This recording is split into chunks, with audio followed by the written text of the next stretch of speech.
ఆయనకి ఒక దోషం వస్తే, అది మనందరికీ కష్టం కలిగించేదే కదా! టోటల్‌గా హిందువులకే చాలా బాధాకరమైన విషయం. అవమానం కదా! కాబట్టి నేను పెద్దాయన దగ్గర వెళ్లి ఈ విషయం చెప్పాను.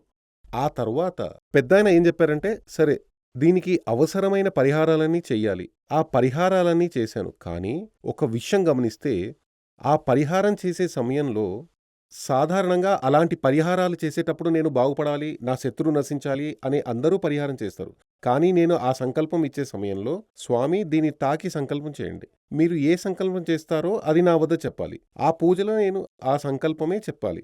అప్పుడు పెద్దాయన ఏం చెప్పారంటే, నా కోసం ఏది చేయక్కర్లేదు. సత్యం జయించాలని పూజ చెయ్యి. సత్యం జయిస్తే మనం జయించినట్టే. నా పేరు, నక్షత్రం ఏది వద్దు. ఈ విషయంలో సత్యం జయించాలని పూజ చెయ్యి అని చెప్పారు. పూజ ముగించేశాం. మహాదేవి అనుగ్రహంతో 100కి 100 అప్పుడే నేను ఏం చెప్పానంటే, నేను